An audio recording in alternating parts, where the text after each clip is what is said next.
My name is Andy Reese, and I'm with a ministry called the Freedom Resource, and I'm here to share with you some stories and some truth about Papa God.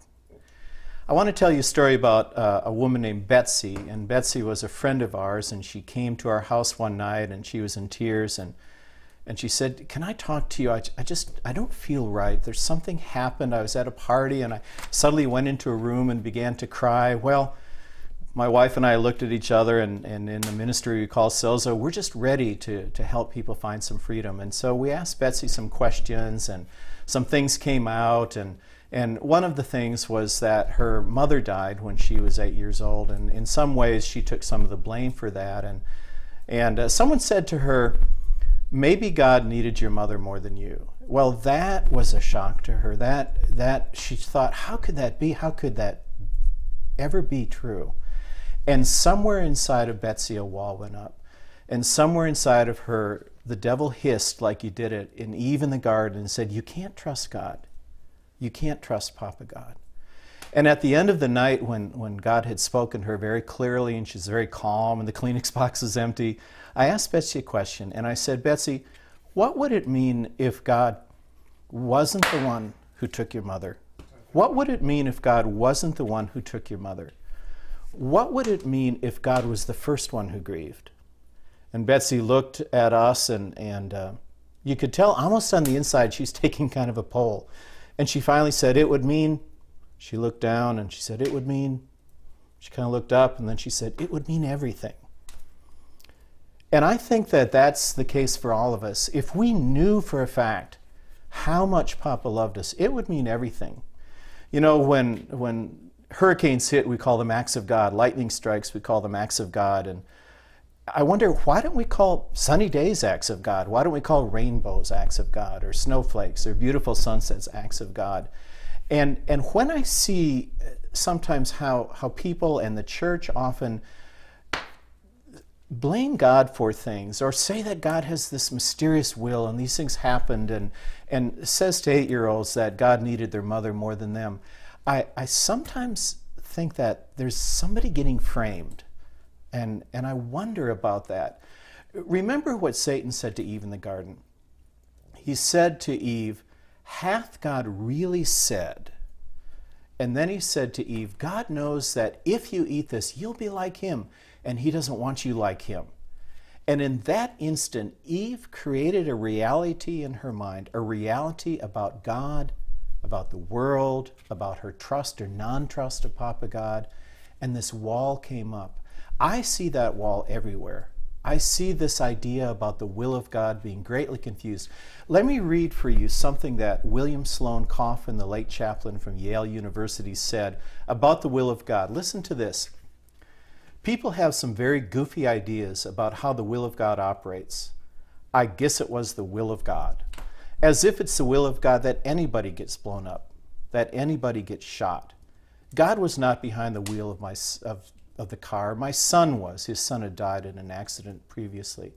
God's heart was the first of all hearts to break. God was not in the event. God was in the response to the event." What is hard for people to realize is that we really do have free will. You have to have free will if love is to be the name of the game. And if we have free will, we are free to do good and free to do bad, free to kill and free to love. To blame God for what people do with their freedom is not fair, except in the same way you'd blame an adult if you saw a child smash an expensive watch.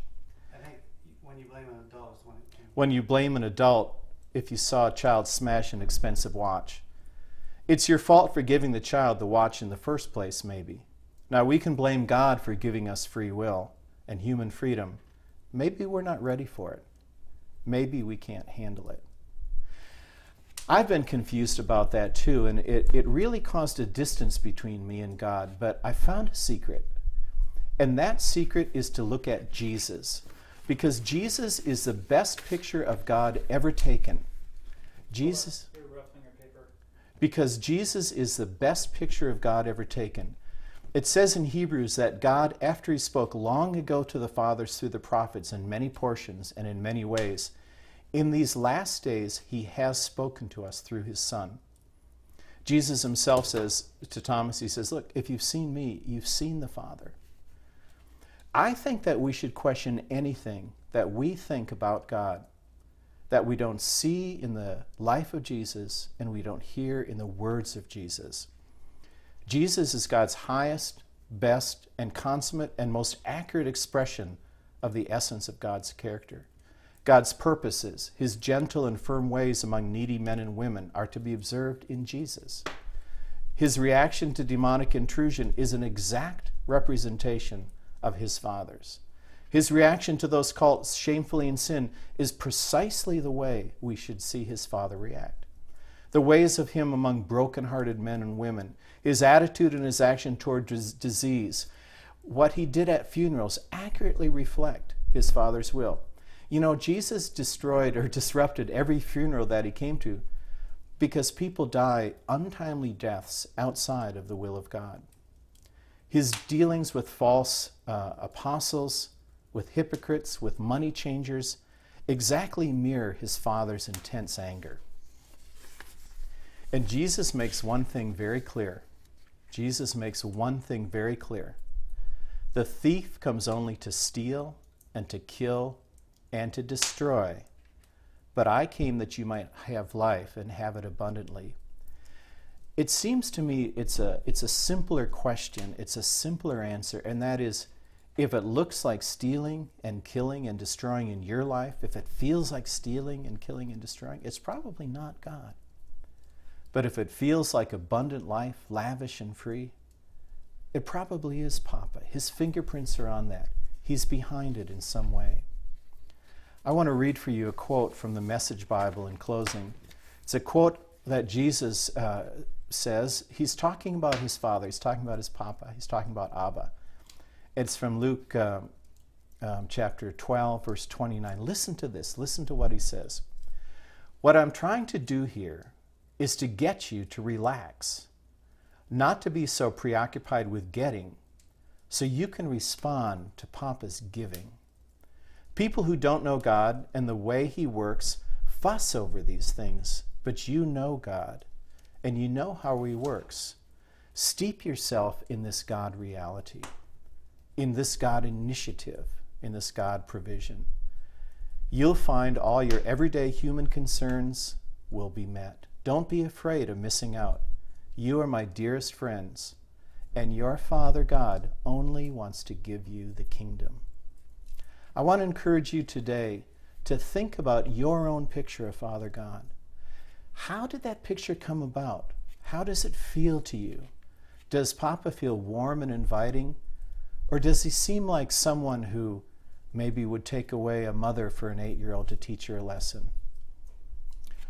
What would it mean to you if your picture was flawed? What would it mean to you if, in fact, he was much better than you ever thought he was?